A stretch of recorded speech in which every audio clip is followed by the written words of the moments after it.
அர்ஜுன் மற்றும் தீபா திருமணமாகி 3 வருடங்கள் ஆகிவிட்டன. வெளியில் இருந்து பார்ப்பவர்களுக்கு அவர்கள் ஒரு சந்தோஷமான தம்பதிகள். ஆனால் அந்த வீட்டின் கதவுகள் மூடப்பட்ட பிறகு தீபாவின் உலகம் முழுவதும் ஒரே ஒரு மனிதரை சுற்றித்தான் இறங்கியது. அது அவளுடைய கணவன் அர்ஜுன். அர்ஜுன் ஒரு பெரிய ஐடி நிறுவனத்தில் ப்ராஜெக்ட் மேனேஜராக வேலை பார்த்து கொண்டிருந்தான். வேலைப்பளு அதிகம், பொறுப்புகளும் அதிகம். ஆனால் அவன் குடும்பத்திற்காக கஷ்டப்படுகிறான் என்று தீபா பெருமையாக நினைத்தார். அவளுடைய வாழ்க்கையில் பெரிய ஆசைகள் எதுவும் இல்லை. கணவன் வேலை முடித்து வீட்டுக்கு வந்தால் அவனுடன் சேர்ந்து சாப்பிட வேண்டும், அவன் சிரித்து பேச வேண்டும், அவன் சந்தோஷமாக இருந்தால் அதுவே தன்னுடைய சந்தோஷம் என்று வாழ்ந்தவள். அதனால்தான் கடந்த 6 மாதங்களாக அர்ஜுனிடம் ஏற்பட்ட மாற்றங்களை கூட அவள் சந்தேகத்தின் பார்வையில் பார்க்கவில்லை. தினமும் இன்னைக்கு office over time, client meeting, புது ப்ராஜெக்ட் என்று சொல்லிவிட்டு இரவு 11 மணிக்கு தான் வீட்டுக்கு வருவான். தீபா மட்டும் இரவு உணவை எடுத்து வைத்து அவன் வரும் வரை சாப்பிடாமல் காத்திருப்பாள். சில நேரங்களில் சாப்பாடு மேஜையிலேயே தூங்கி விடுவாள். கதவு திறக்கும் சத்தம் கேட்டதும் பதறி எழுந்து சாப்பிட்றீங்களா என்று புன்னகையுடன் கேட்பாள். ஆனால் அர்ஜுனோ சாப்பிட்டாச்சு, ரொம்ப டயர்டா இருக்கு என்று சொல்லிவிட்டு நேராக அறைக்குள் போய்விடுவான். அவளுக்கு அது ஏமாற்றமாக இருந்தாலும் பாவம் வேலை அதிகமாக இருக்கும் போல என்று அவனுக்காகவே பரிதாபப்பட்டாள்.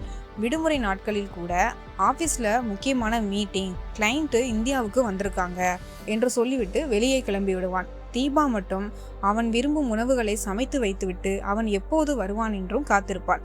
அவள் மனதில் 1% கூட சந்தேகம் இல்லை. ஏனென்றால் நம்பிக்கை என்பது காதலின் அடையாளம் என்று அவள் நம்பியிருந்தாள்.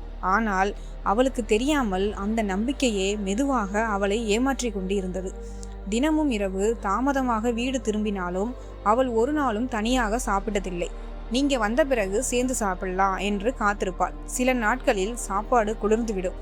ஆனால் அவளுடைய அன்பு மட்டும் ஒருபோதும் குளிரவில்லை. ஒரு மனைவி தன் கணவனை நம்புவது தவறில்லை. ஆனால் அந்த நம்பிக்கைக்கு பின்னால் ஒரு பொய் மறைந்திருந்தால் அந்த உண்மை ஒரு நாள் கண்டிப்பாக வெளிச்சத்துக்கு வந்துவிடும். அப்படிதான் ஒரு நாள் இரவு அர்ஜுன் குளித்து கொண்டிருந்தான். அவனுடைய மொபைல் படுக்கையின் மீது இருந்தது. அப்போது திடீரென்று ஒரு அந்த மொபைல் வைப்ரேட் ஆனது. தீபா சாதாரணமாக தான் ஃபோனை எடுத்தா. ஒருவேளை ஆஃபீஸ்லேருந்து ஏதாவது அவசர அழைப்பா இருக்குமோ என்று நினைத்தாள். ஆனால் அது ஒரு அழைப்பு இல்லை, அது ஒரு மெசேஜ். திரையில் வந்த பெயர் ஸ்வீட்டி. தீபாவின் புருவம் லேசாக சுருங்கியது. ஸ்வீட்டி, அந்த பெயரே அவளுக்கு புதிதாக இருந்தது. ஆர்வத்தில் அந்த நோட்டிஃபிகேஷனை பார்த்தாள். மிஸ் யூ பேபி, இன்னைக்கு நம்ம டின்னர் ரொம்ப அழகான நினைவாக இருந்துச்சு. நாளைக்கும் உங்களை பார்க்க காத்திருக்கிறேன். அந்த ஒரு மெசேஜ் தீபாவின் உலகத்தையே நொறுக்கி போட்டது. அவளது கைகள் நடுங்க ஆரம்பித்தன.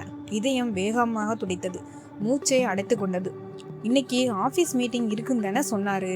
அப்போ இந்த டின்னர், இந்த ஸ்வீட்டி யார்? ஒரே நொடியில் 1000 கேள்விகள் அவள் மனதை துளைத்தன.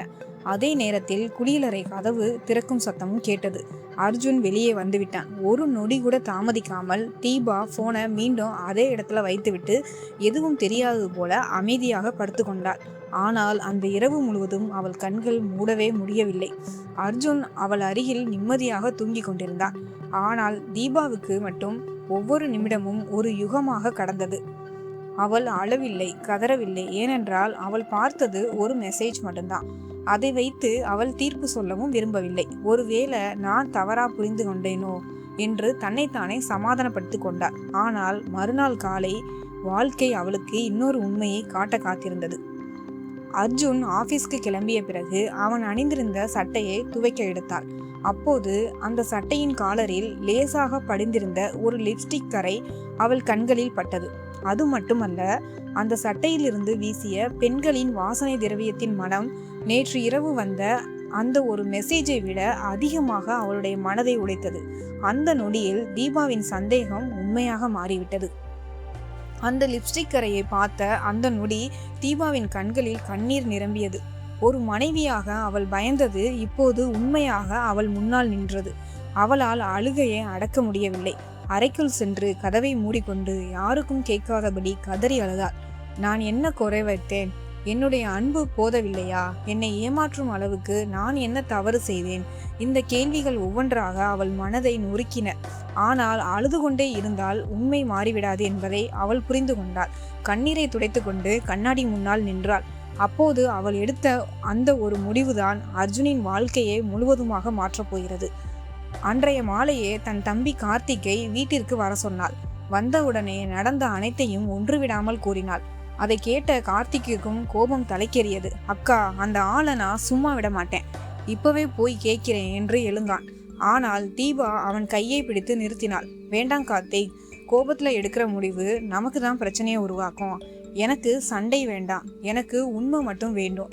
அவர் என்ன ஏமாத்தலைன்னு நாளைக்கு சொல்லிடக்கூடாது. அவர் எந்த இடத்துல தப்பு பண்ணாரோ அதே இடத்துல அவரால் மறுக்க முடியாத ஆதாரத்தோட நான் போய் நிற்கணும். தீபாவின் அந்த வார்த்தைகளை கேட்ட கார்த்திக் அமைதியாகி விட்டான். அடுத்த 2 வாரங்கள் அர்ஜுனுக்கு தெரியாமல் கார்த்திக் அவனை பின்தொடர ஆரம்பித்தான். ஒவ்வொரு நாளும், ஒவ்வொரு இடமும், ஒவ்வொரு சந்திப்பும் அமைதியாக பதிவு செய்யப்பட்டது. சில நேரங்களில் காஃபி ஷாப்பில், சில நேரங்களில் விலை உயர்ந்த ரெஸ்டாரண்டில், விடுமுறை நாட்களில் நகரத்தை விட்டு நீண்ட தூர பயணங்களிலும். அர்ஜுனும் ஸ்வேதாவும் ஒன்றாக இருந்த ஒவ்வொரு தருணமும் புகைப்படங்களாகவும் வீடியோக்களாகவும் தீபாவின் கைகளில் வந்து சேர்ந்தது. அந்த புகைப்படங்களை பார்க்கும் ஒவ்வொரு முறையும் தீபாவின் இதயம் இன்னும் கொஞ்சம் உடைந்தது. நான் பசியோடு காத்திருந்த இரவுகளில் அவன் வேறொரு பெண்ணுடன் சிரித்து கொண்டு உணவு சாப்பிட்டு கொண்டிருந்தான். தான் தனியாக பண்டிகை கொண்டாடிய நாட்களில் அவன் வேறொரு வாழ்க்கையை வாழ்ந்து கொண்டிருந்தான். ஒரு மனைவிக்கு இதைவிட பெரிய துரோகம் வேறு என்ன இருக்க முடியும்? ஆனால் இவ்வளவு ஆதாரங்கள் கையில் இருந்தும் தீபா ஒரு முறை கூட அர்ஜுனிடம் எதையுமே கேட்கவில்லை. ஏனென்றால் அவள் கோபத்தில் சண்டை போட்டு உண்மையை மறைக்க அவனுக்கு வாய்ப்பு கொடுக்க விரும்பவில்லை. அவன் எந்த தவறு செய்தானோ அதே தவறுக்கு மறுக்க முடியாத ஆதாரத்தோடு பதில் சொல்ல வைக்க வேண்டும் என்பதுதான் அவளுடைய முடிவு. அதற்காகத்தான் அவள் பொறுமையாகவும் காத்திருந்தாள். இறுதியாக அவள் காத்திருந்த அந்த நாளும் வந்தது. அது அர்ஜுனின் பிறந்த நாள். காலையிலேயே தீபா அவனுக்கு பிடித்த இனிப்புகளை செய்து ஹாப்பி பர்த்டே அர்ஜுன் என்று அன்பாக வாழ்த்தினார். அர்ஜுன், தேங்க்ஸ் தீபா, இன்னைக்கு ஆஃபீஸில் பெரிய மீட்டிங் இருக்கு, நான் நைட்டு லேட்டாக தான் வருவேன், எனக்காக நீ வெயிட் பண்ணாத என்று சொல்லிவிட்டு அவசரமாக கிளம்பினான். தீபாவுக்கு தெரியும் அவன் எங்கு செல்கிறான் என்று. அன்று அவனுடைய பிறந்த நாளை ஸ்வேதாவுடன் கொண்டாடப் போகிறான் என்பது அவளுக்கும் முன்பே தெரியும். மாலை 7 மணி. அர்ஜுன் ஸ்வேதாவுடன் ஒரு பெரிய விலை உயர்ந்த நட்சத்திர ஹோட்டலில் கேக் வெட்டி கொண்டாடி கொண்டிருந்தான். இருவரும் சிரித்து பேசிக்கொண்டு கைகோர்த்தும் அமர்ந்திருந்தார்கள். அப்போது ஹோட்டலின் நுழைவு வாயிலில் இருந்து ஒரு பெண் மெதுவாக அவர்களை நோக்கி நடந்து வந்தாள். அது தீபா. கையில் ஒரு அழகாக பேக் செய்யப்பட்ட கிஃப்ட் பாக்ஸுடன் அவள் வந்தாள். தீபாவை பார்த்ததும் அர்ஜுனின் முகம் இரத்தமில்லாமல் வெளிரி போனது. அவன் கையில் இருந்த ஜூஸ் கிளாஸ் நழுவி கீழே விழுந்தது. ஸ்வேதா ஒன்றும் புரியாமல் முழித்தாள்.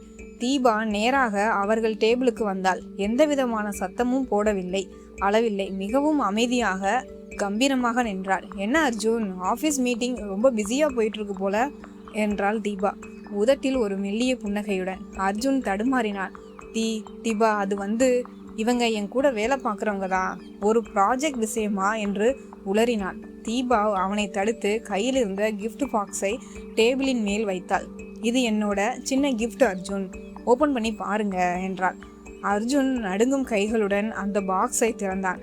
அதற்குள் லிப்ஸ்டிக் கரை படிந்த அவனது பழைய சட்டை, ஸ்வேதா அனுப்பிய ஸ்வீட்டி மெசேஜின் ஸ்கிரீன்ஷாட் பிரிண்ட் அண்டு அவர்கள் இருவரும் ஒன்றாக சுற்றிய பல புகைப்படங்கள் இருந்தன. அதை பார்த்த ஸ்வேதா அதிர்ச்சியில் எழுந்து நின்றாள். அர்ஜுன் அப்படியே சிலையாகி போனான். தீபா ஸ்வேதாவை பார்த்து, நீங்க யாருன்னு எனக்கு தெரியும், உங்களுக்கும் இவருக்கும் என்ன உறவு என்பதும் தெரியும். இவர் உங்களுக்கு நல்லவராக இருக்கலாம், ஆனால் என்னை பொறுத்த வரைக்கும் இவர் ஒரு நம்பிக்கை துரோகி என்று சொல்லிவிட்டு அர்ஜுனை கோபம் நிறைந்த சிவந்த கண்களால் பார்த்தாள். அர்ஜுன், என்னை பிடிக்கலன்னா நேராக சொல்லியிருக்கலாம். ஒரு விவாகரத்து பேப்பரில் கையெழுத்து போட்டு கொடுத்துட்டு சந்தோஷமாக விலகி போயிருப்பேன். ஆனால் என்னை வீட்டில் ஒரு பொம்மை மாதிரி காக்க வச்சுட்டு வெளியில் இப்படி ஒரு கேவலமான வாழ்க்கையை வாழ்ந்தது தான் என்னால் ஏற்றுக்க முடியலை. நான் சமைச்ச சாப்பாட்டை நீங்கள் சாப்பிடாதப்ப நான் என் சமையல் தான் நல்லா இல்லையோன்னு நினச்சி ஃபீல் பண்ணியிருக்கேன். ஆனால் நீங்கள் வெளியில் வேறொருத்தர் கூட விருந்து சாப்பிட்டுட்டு இருந்தீங்கன்னு எனக்கு தெரியல அர்ஜுன். இப்போது கண்ணீருடன் தீபாவின் கைகளை பிடிக்க வந்தான். தீபா, ப்ளீஸ் என்னை மன்னிச்சுடு, நான் தப்பு பண்ணிட்டேன் என்று அழுதான். தீபா அவன் கையை உதறினான். உங்கள் மன்னிப்பு இப்போ ரொம்ப லேட் அர்ஜுன். ஒரு கண்ணாடி உடைஞ்சா ஒட்ட வச்சிடலாம், ஆனால் ஒரு கணவன் மனைவி உறவில் நம்பிக்கை உடைஞ்சா திரும்ப ஒட்ட வைக்க முடியாது. இந்த ஃபோட்டோ எல்லாம் என் வக்கீல்கிட்ட கொடுத்துருக்கேன். நாளைக்கு உங்களுக்கு டிவோர்ஸ் நோட்டீஸ் வரும். நீங்கள் இனிமேல் யார் கூட வேண்டுமானாலும் சந்தோஷமாக இருக்கலாம். இதுதான் நான் உங்களுக்கு கொடுக்குற கடைசி பிறந்தநாள் பரிசு.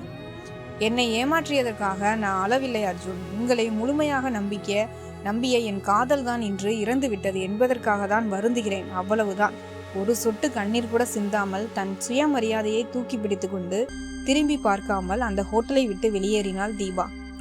அர்ஜுன் தன் வாழ்க்கையின் உண்மையான அன்பை, ஒரு நல்ல மனைவியை தன் ஒரு சிறு சபலத்தால் நிரந்தரமாக இழந்துவிட்டதை உணர்ந்து அனைவர் முன்னிலையிலும் கதறி அழுதான். ஆனால் காலம் கடந்துவிட்டது. கணவன் மனைவி உறவில் நம்பிக்கை துரோகம் என்பது ஒருபோதும் மன்னிக்க முடியாத குற்றம். உங்களுக்காக வீட்டின் 4 சுவர்களுக்குள் காத்திருக்கும் ஒரு ஜீவனை ஏமாற்றுவது உங்களை நீங்களே அழித்துக் கொள்வதற்கு சமம். இந்த கதை பிடிச்சிருந்துச்சுன்னா லைக் அண்ட் ஷேர் செய்து மேலும் இது போன்ற கதைகளுக்கு நம்மளோட கீர்த்தி ரியல் டாக் சேனலை சப்ஸ்கிரைப் செய்யுங்கள். நன்றி. பாய்.